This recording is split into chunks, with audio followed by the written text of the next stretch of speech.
हमने शहर को दी एक नई पहचान, हम हैं सिंघानिया बिल्डकॉन।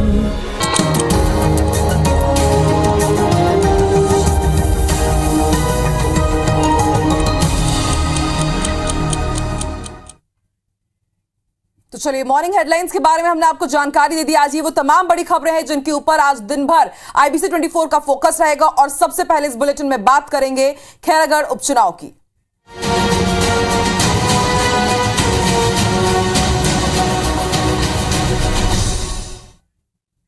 तो खैरागढ़ उपचुनाव के लिए वोटिंग की शुरुआत होने ही वाली है। खैरागढ़ के 291 मतदान केंद्रों में मतदान हो रहा है। सभी मतदान दल जिला मुख्यालय से मतदान केंद्रों में पहुंच चुके हैं। और इसी के साथ खैरागढ़ विधानसभा उपचुनाव के लिए कुल 2,12,000 मतदाता है, जिनमें 1,05,000 महिला और 1,06,000 पुरुष मतदाता है। संवेदनशील मतदान केंद्रों की संख्या 86 है, जबकि 53 मतदान केंद्र अति संवेदनशील है।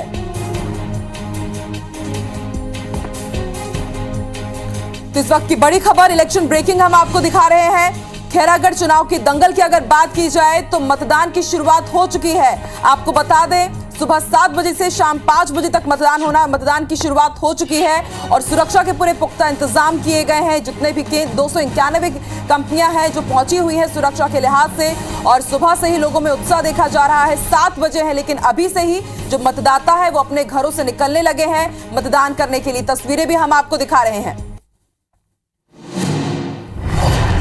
तो खैरागढ़ के चुनावी दंगल में इस बार कौन किस पर भारी होगा? हालांकि कहा जा सकता है कि इस बार खैरागढ़ अब तक का सबसे बड़ा चुनावी दंगल देखने जा रहा है। और इस चुनावी दंगल को कौन अपने नाम करेगा, ये सभी लोगों के लिए देखने वाली बात होगी। और ज्यादा जानकारी के लिए सीधे रुख कर लेते हैं खैरागढ़ का हमारे सहयोगी सौरभ हमारे साथ लाइव जुड़ रहे हैं।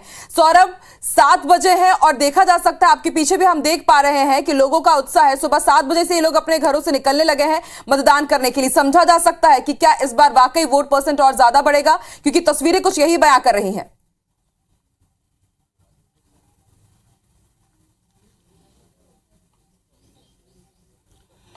बिल्कुल, देखिए इसी दिन का इंतजार था और इसी वक्त का इंतजार था। खैरागढ़ उपचुनाव के लिए मतदान शुरू हो चुका है। आप देखिए घिरगोली गांव में हूं मैं, जो भाजपा प्रत्याशी कोमल जंघेल का गांव है।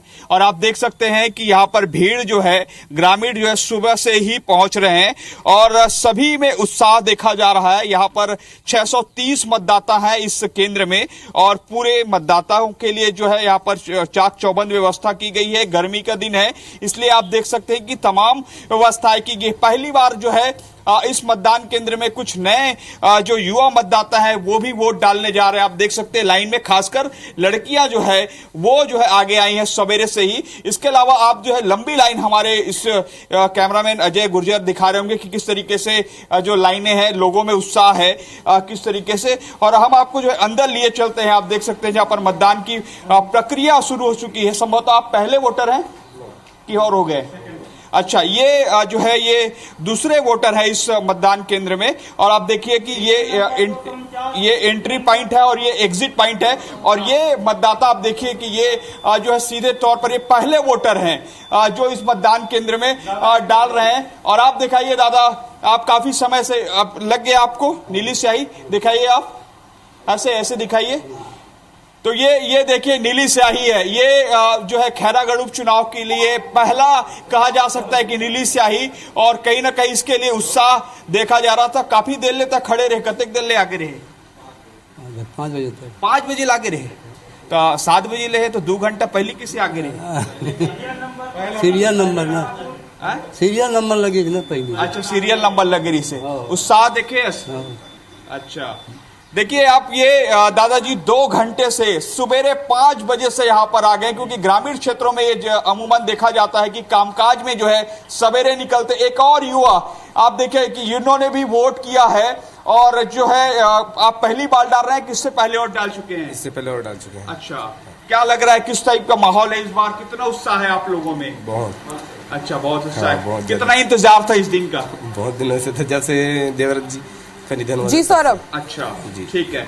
कुछ और जो लोग हैं जी जी आप जी बिल्कुल सौरभ, एक बार फिर से आपकी तरफ जी, रुख ये करेंगे। पहली Exclusive महिला है। तस्वीरें और इस वक्त हम IBC आकांक्षा, 24 एक में लास्ट दिखा रहे हैं कॉल ले अपने लेते हैं। दर्शकों को। वोटिंग की सबसे पहली तस्वीर हमने आपको दिखाई है IBC 24 में, तस्वीरें भी हमने आपको दिखाई कि बुजुर्ग हो या फिर युवा हो, सभी में बेहद उत्साह देखने को मिल रहा है और इससे अंदाजा लगाया जा सकता है कि खैरागढ़ का रण इस बार कितना ज्यादा महत्वपूर्ण होने जा रहा है। आइए आपको दिखाते हैं, ग्राफिकली आपको समझाने की कोशिश कर रहे हैं कि खैरागढ़ का जो रण है वहां पर अगर आंकड़ों की बात की जाए तो आंकड़े क्या कुछ कहते हैं। आंकड़े हमारे सामने आ चुके हैं। खैरागढ़ के रण की अगर बात की जाए तो कुल जो मतदान केंद्र हैं 291 मतदान केंद्र हैं। इनमें से अति संवेदनशील मतदान केंद्र है 53 अति संवेदनशील मतदान केंद्र है, तो वहीं संवेदनशील जो केंद्र है वो 86 मतदान केंद्र है। यानी कि यहां पर जो सुरक्षा व्यवस्था बेहद पुख्ता है। हमारे साथ हमारे सहयोगी आलोक भी जुड़ चुके हैं, खैरागढ़ से ही लाइव जुड़े हुए हैं, ग्राउंड जीरो पर वो मौजूद है। आलोक, आप किस बूथ में मौजूद हैं और किस तरह का माहौल अभी आप देख पा रहे हैं? जी, खैरागढ़ विधानसभा उपचुनाव के लिए आज जिस दिन का इंतजार था, सुबह से उत्साह का माहौल है। मैं खड़ा हूँ रेंगा कठेरा बूथ मतदान केंद्र में। आप मेरे पीछे देख सकते हैं जिस तरीके से महिलाएं बैठी हुई हैं और पुरुषों की भीड़ लगी हुई, लाइन लगी हुई। इससे आप अंदाजा लगा सकते हैं कि खैरागढ़ विधानसभा उपचुनाव के लिए मतदाताओं में काफी उत्साह है। लगभग 291 मतदान केंद्र है इस विधानसभा क्षेत्र में। सभी जगहों से ऐसी खबरें आ रही है कि ऐसे ही उत्साह का माहौल है। इससे अंदाजा लगाया जा सकता है कि इस विधानसभा उपचुनाव के लिए मतदाताओं में काफी रुचि है। जी आलोक, आपसे ये भी समझना चाहेंगे कि आखिर इस उत्साह के पीछे की वजह क्या है, क्योंकि अक्सर हम देखते हैं कि सुबह की 7 बजे से अभी टाइमिंग दी गई थी, लोग उतने जल्दी से पहुंचते नहीं है, लेकिन इससे पहले हमारे सहयोगी सौरभ सिंह परिहार भी जुड़े थे, 5 बजे से ही लोग रुक करना शुरू कर चुके थे पोलिंग बूथ का। तो इस उत्साह के पीछे की वजह क्या आप समझते हैं?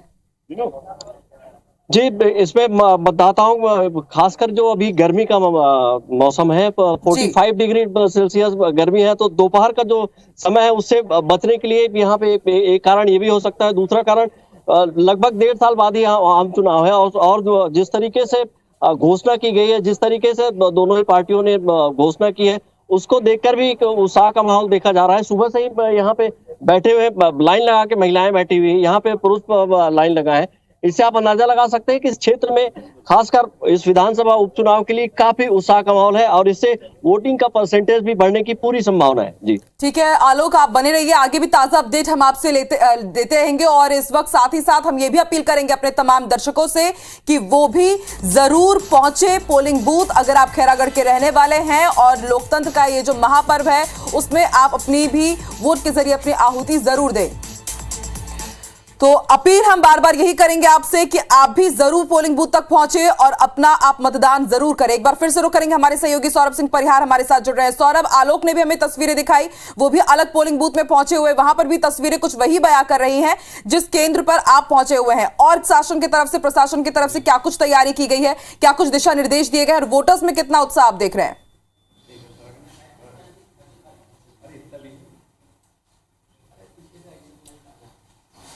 बिल्कुल, देखिए सुबह 7 बजे से मतदान शुरू हो चुका है और ये 5 बजे तक चलेगा। निर्वाचन आयोग की तरफ से पूरी तैयारियां पूरी कर ली गई है। कल जिला के कलेक्टर और एसपी जो है मौके पर मौजूद थे। तमाम अधिकारियों को जिम्मेदारी दी गई है। आप देख सकते हैं ये लगातार वोटर्स हैं जो निकल रहे हैं वोटिंग करके, सबके चेहरे में खुशी है, काफी उत्साह देखा जा रहा था। काफी समय से इस दिन का इंतजार था खैरागढ़ उपचुनाव को लेकर। महिलाओं से जानते हैं का मुद्दा रही से वोट दे हो तुमना का मुद्दा देख के भाई हमारे गांव के विकास होना चाहिए बहुत अच्छा तरीका से, ये सोच के। अच्छा, क्या कहना है दो?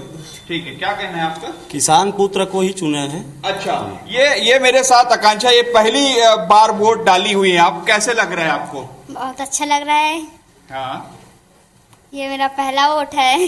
हाँ, और बहुत ज्यादा खुश हूँ कि कौन बनेगा इस साल का मतलब कि नया विधायक। अच्छा, कितना एक्साइटमेंट था? बहुत ज्यादा। अच्छा, आप एक युवा हैं, पहली बार वोट डाल रहे हैं, क्या मुद्दों को लेकर आपने वोट डाला है? मतलब कि नए नए विकास के लिए, जैसे कि जी बोलिए बोलिए। बस ओके, ठीक है। देखिए ये पहली बार वोट डाले हैं और वास्तव में बहुत उत्साह दिख रहा है और चेहरे में खुशी है। इससे पहले कि और मैं आपको दिखाऊं कि लगातार भीड़ बढ़ती जा रही है। यहाँ पर लगभग 630 के लगभग मतदाता है, लेकिन अभी शुरुआत में ही लगभग देखा जा सकता है कि 150 से ज्यादा लोग कहा जा सकता है लाइन में है, और लगभग अभी 20 से 25 लोग वोट भी डाल दिए हैं। लगातार आप देखें, खासकर जो उम्रदराज लोग हैं वो जो है ज्यादा आ रहे हैं। सुबह सुबह पहुंचा था, कैसे काजीगढ़ पहुंचा था सुबह सुबह वोट डाले पहुंचा था एकदम सवेरे ले 5 बजे ले तुम्हारा लाइन लगे, 6 बजे लाइन लगे, काम में जा लगे। अच्छा, काम में जाबे। अच्छा, काय काम करते बाबा? अरे केवल काम दी हम। अच्छा, कई तो काम का है, माहौल है बाहर बढ़िया है, बढ़िया है माहौल है। अच्छा अच्छा, क्या मुद्दा ला देख के वोट देवा था आप? विकास। विकास, ठीक है। और देखिए कि महिलाएं भी जो है लाइन में लगी हुई है, और जैसे मैंने पहले ही बताया आकांक्षा की एक ग्रामीण क्षेत्र है, ग्रामीण क्षेत्रों में लोगों को जो है सुबह के वक्त ही उनका ज्यादा काम रहता है, इसलिए जो है वो अपने मतदान को देकर ही जो है अपने कामों में जाना चाह रहे हैं। बिल्कुल सौरभ, समझा सकता है तस्वीरें उत्साह की है, उमंग की है, और सभी लोग बढ़ चढ़कर इस पर हिस्सा ले रहे हैं। आप बने रहिए हमारे साथ। हमारे दो सहयोगी हमारे साथ जुड़े हुए, घिरगौरी से सौरभ सिंह परिहार हैं, तो वहीं आलोक शर्मा भी लगातार ग्राउंड जीरो से हमारे साथ मौजूद हैं। और इसके साथ हम अपने दर्शकों से एक बार फिर से यही अपील करना चाहेंगे कि अगर आप खैरागढ़ के निवासी हैं तो अपने घरों से निकलिए और जल्द से जल्द मतदान दीजिए, क्योंकि आपका एक एक वोट बेहद इंपॉर्टेंट हो जाता है लोकतंत्र के लिए। और जो ये दंगल देखा जा रहा है, खैरागढ़ का दंगल, कई मायनों में बहुत ज्यादा खास है। इससे सरकार के हार जीत के समीकरण तो नहीं बदलेंगे इस हार जीत से, लेकिन जरूर आम चुनाव के एक साल पहले जो उपचुनाव हो रहा है, राजनीतिक परसेप्शन काफी बदलने का ये काम करेगा। और पूरे अपडेट के लिए, ताजा अपडेट के लिए, अभी वहां पर कैसा माहौल है, पल पल क्या कुछ खैरागढ़ में बदल रहा है, उसकी पूरी जानकारी IBC 24 हम आप तक, IBC 24 के जरिए आप तक पहुंचाते रहेंगे। ग्राउंड जीरो पर हर एक पोलिंग बूथ पर IBC 24 के संवाददाता तैनात हैं और वहां से जुड़ी हुई हर एक जानकारी हम आप तक पहुंचाते रहेंगे। चलिए एक बार फिर से रुक करेंगे, हमारे सहयोगी हमारे साथ जुड़े हुए हैं, आलोक की तरफ रुक करते हैं। आलोक, एक बात आपसे ये भी मैं समझना चाहूंगी कि यहां का ये जो चुनाव है, कहा जा सकता है कि खैरागढ़ कभी राजनीतिक लिहाज से इतना ज्यादा महत्वपूर्ण नहीं रहा, लेकिन इस बार का चुनावी दंगल में जो माहौल कुछ अलग ही बयां कर रहा है, इसके पीछे आप क्या वजह समझते हैं? बिल्कुल सही, आपका कहना बिल्कुल सही है। खैरागढ़ उपचुनाव की जो भी परिणाम होगा वो प्रदेश की राजनीति की दिशा निर्धारित करेगा। जिस तरीके से, जिस अंदाज से कांग्रेस और भाजपा दोनों ही चुनाव प्रचार किए हैं, दोनों ही अपने स्टार प्रचारकों को झोंक दिए। मुख्यमंत्री स्वयं यहाँ पे लगभग 10 दिन तक यहाँ रहे।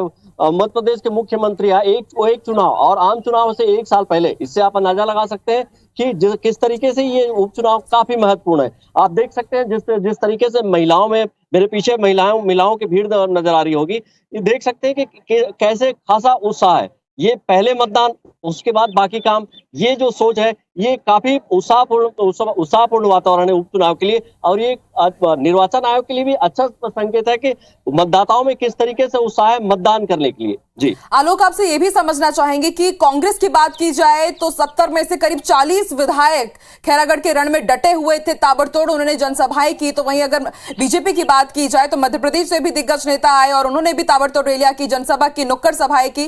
तो आपको लगता है जिस तरह का माहौल हमने देखा लगातार खैरागढ़ में, और उसी का नतीजा है कि सुबह से ही वोटर्स पहुंच रहे हैं पोलिंग बूथ में मतदान करने के लिए? तो बिल्कुल आपका कहना सही है कि इस उपचुनाव में कांग्रेस हो या बीजेपी हो, जिस गंभीरता से और जिस अंदाज से चुनाव प्रचार हुआ, जिस अंदाज से लड़ाई लड़े हैं, चुनावी लड़ाई लड़े हैं, उससे एक अंदाजा यह हो गया कि कांग्रेस हो या बीजेपी हो, जो मुख्य पार्टी है वो उनकी दृष्टिकोण आम चुनाव की ओर है। पर इसीलिए मुख्यमंत्री ने स्वयं कहा था कि सेमीफाइनल है, पर अंदाज जिस तरीके से भाजपा और कांग्रेस ने चुनाव प्रचार में दिखाया, ये किसी फाइनल की तरह दिखाया, और फाइनल का जो आगाज होने वाला है उसका एक अंदाज दिखाया। और खासकर कांग्रेस और बीजेपी दोनों ही रणनीति बनाने में खासे मशगूल रहे, और उनकी योजना यही है कि भाजपा और कांग्रेस के जो कार्यकर्ता है अगले आम चुनाव के लिए वो जिस तरीके से ध्यान केंद्रित कर रहे हैं, वही कारण है कि ये उपचुनाव काफी उनके लिए महत्वपूर्ण रहा। घोषणा पत्र कांग्रेस ने जारी किया, इधर भाजपा ने आरोप पत्र जारी किया। इससे अंदाजा लगाया जा सकता है कि कितने गंभीर रहे इस उपचुनाव के लिए। जी बिल्कुल आलोक, एक भी दाव नहीं छोड़ा गया, ना ही कांग्रेस की तरफ से ना ही बीजेपी की तरफ से, और उससे समझा जा सकता है कि खैरागढ़ का ये चुनाव, भले ये उपचुनाव है, लेकिन कितना महत्वपूर्ण है कांग्रेस के लिए, बीजेपी के लिए। सौरभ, आप भी हमारे साथ बने रहिए, आलोक आप भी हमारे साथ बने रहिए। खैरागढ़ का चुनावी समीकरण क्या कुछ कहता है, ये भी हम आपको जानकारी दे देते हैं ग्राफिक्स के जरिए। ग्राफिक्स की अगर बात की जाए, खैरागढ़ के रण की अगर बात की जाए, तो जो कुल मतदाता है 2,11,516 टोटल वोटर्स हैं खैरागढ़ में, जो अलग अलग क्षेत्रों प्रत्याशियों के हैं और यही 2 लाख से ज्यादा मतदाता चुनावी दंगल किसके नाम होगा, प्रत्याशियों की किस्मत का फैसला आज ईवीएम में कैद हो जाएगा। पुरुष मतदाता की अगर बात की जाए तो 1 लाख से ज्यादा 1,86,000 के आसपास पुरुष मतदाता है। कुल पोलिंग बूथ की अगर बात की जाए तो 291 है और मतदाता जो है 2,11,000। यही आज फैसला करेंगे कि क्या कांग्रेस का दबदबा बरकरार रहेगा पूरे छत्तीसगढ़ में या फिर इस बार बीजेपी सफल हो पाती है कांग्रेस से उसकी गद्दी छीनने में। हालांकि ये जो सीट थी वो छत्तीसगढ़ जनता कांग्रेस की थी, लेकिन इस सीट के लिए भले ही जेसीसी की बात हो या फिर बीजेपी की बात हो या फिर कांग्रेस की बात हो, सभी ने एड़ी चोटी का बल लगाया। जैसा कि हमारे सहयोगी आलोक शर्मा भी बता रहे थे कि पूरी घोषणाएं की गई, घोषणा पत्र जारी किए गए, आरोप पत्र जारी किए गए और एक भी कोई कसर नहीं छोड़ी गई सभाएं करने में, प्रचार करने में, रैली करने में, रोड शो करने में। ऐसे में जब प्रत्याशियों के साथ पार्टियों ने इतनी मेहनत की है तो ऐसे में हम भी आपसे यही अपील करते हैं कि अगर आप खैरागढ़ के निवासी हैं, खैरागढ़ के रहने वाले हैं, तो आप भी मतदान केंद्र तक पहुंचिए और वोट जरूर कीजिए, क्योंकि आज आपके ही वोट के जरिए प्रत्याशियों की किस्मत ईवीएम में लॉक हो जाएगी। 16 अप्रैल को मतगणना होगी और नतीजे आएंगे और उसका भी कवरेज IBC 24 में सबसे पहले आपको दिखाएंगे। चलिए एक बार फिर से रुक करते हैं, हमारे 2 सहयोगी जुड़े हुए हैं, गिरगौरी की तरफ रुक करेंगे। सौरभ हमारे साथ जुड़े हुए हैं। सौरभ, किस तरह का माहौल अभी आप देख पा रहे हैं और आपसे यह भी समझना चाहेंगे कि कांग्रेस हो या फिर बीजेपी, एड़ी चोटी का जोर उन्होंने लगाया, पूरी कोशिश की गई। आपको क्या लगता है कि इतनी सभाएं जो की गई उसी का जो असर है कि सुबह से ही लोग पहुंच रहे हैं मतदान केंद्रों में?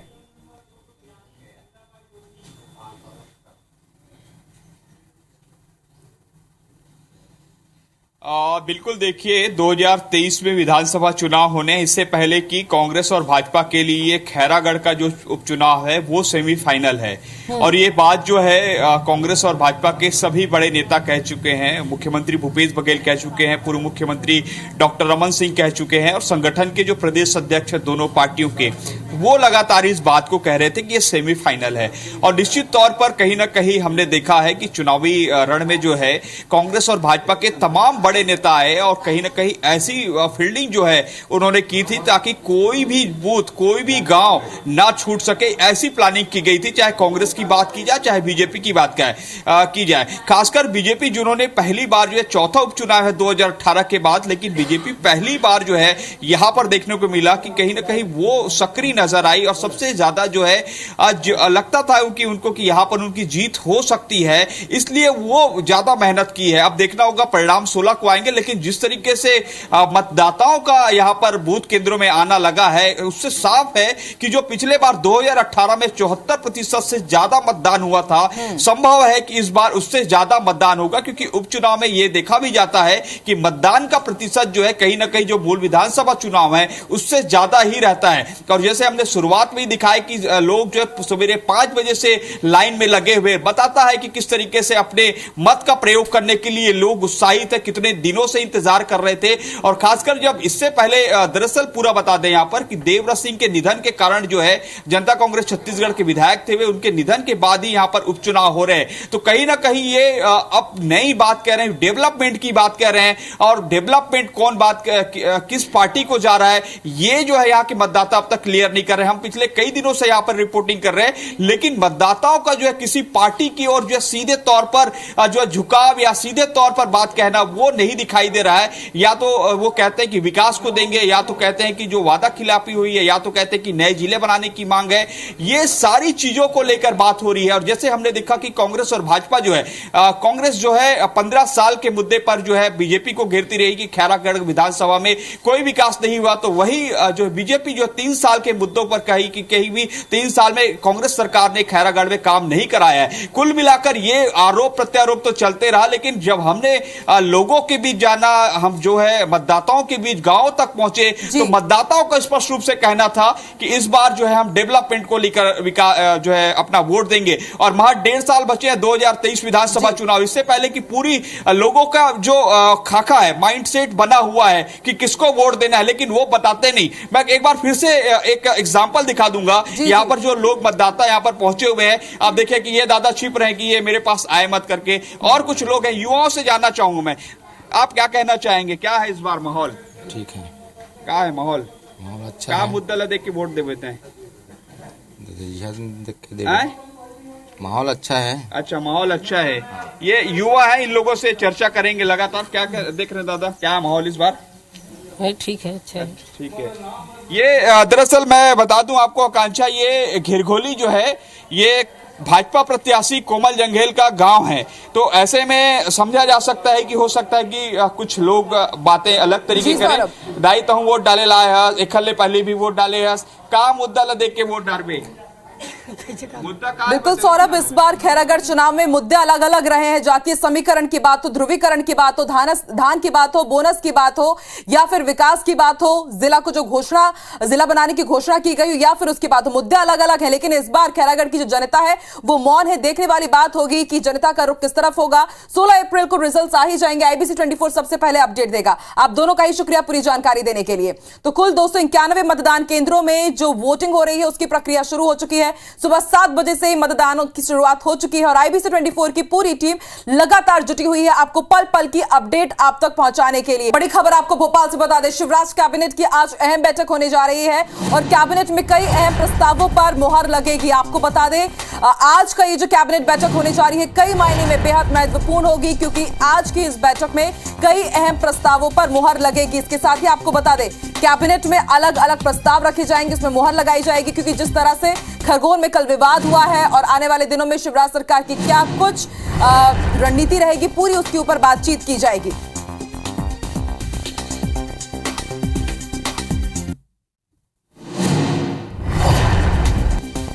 तो शिवराज कैबिनेट की आज बेहद अहम बैठक, कई मायने में आज की ये बैठक बेहद महत्वपूर्ण होने जा रही है, क्योंकि कई अहम प्रस्तावों पर आज की इस बैठक में मुहर लगेगी। खरगोन में जो विवाद हुआ, जो दंगा फसाद हुआ, उसके बाद माना जा सकता है कि कुछ अहम फैसला लिया जा सकता है। इसके साथ ही पटवारियों के नए पदों को लेकर के भी स्वीकृति दी जा सकती है। नए पद सृजन के लिए 154 करोड़ रुपए का अतिरिक्त जो बजट है उसे भी मंजूरी दी जा सकती है।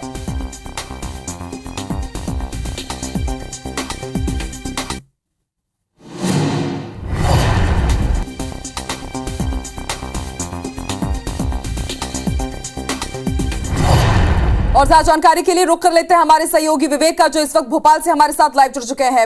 विवेक, शिवराज कैबिनेट की आज अहम बैठक होने जा रही है, कई मायनों में ये बेहद खास रहेगी। कौन से वो मुख्य प्रस्ताव रहेंगे जिनमें मुहर लग सकती है? शिवराज कैबिनेट की काफ़ी महत्वपूर्ण बैठक आज हो रही है और इस बैठक में सबसे महत्वपूर्ण जो प्रस्ताव है वो जो है पटवारी के खाली पदों पर भर्ती का प्रस्ताव है। पटवारी के खाली पदों पर भर्ती को लेकर जो है पदों के सृजन का प्रस्ताव आज कैबिनेट में लाया जाएगा। राजस्व विभाग की तरफ से ये प्रस्ताव लाया जाएगा, जिस पर कैबिनेट विचार करेगी और कैबिनेट के विचार के बाद इस प्रस्ताव को हरी झंडी मिल सकती है। इसके साथ ही ITI में जो अतिथि शिक्षक पढ़ाते हैं उनके मानदेय में बढ़ोतरी का भी प्रस्ताव है। आज उनके मानदेय में बढ़ोतरी का प्रस्ताव लाया जाएगा, जिस पर चर्चा के बाद मुहर लग सकती है। इसके साथ ही प्रदेश के 12 मार्गों पर टोल हटाने को लेकर टोल टैक्स जो है उसको हटाने को लेकर भी प्रस्ताव है, जिसमें बस और जो छोटे वाहन हैं उनसे टोल नहीं लिया जाएगा, कमर्शियल वाहनों से टोल लिया जाएगा। जो मध्य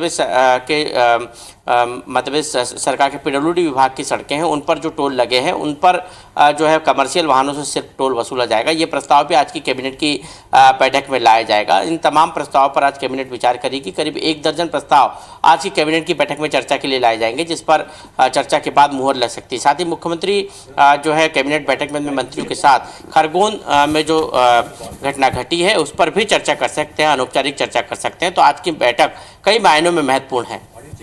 बिल्कुल विवेक, आप भी नजर बना के रखिएगा। देखने वाली बात होगी आज किन और अहम प्रस्तावों पर मुहर लगती है और क्या कुछ फैसला लिया जाता है शिवराज कैबिनेट की तरफ से। शुक्रिया विवेक पूरी जानकारी के लिए।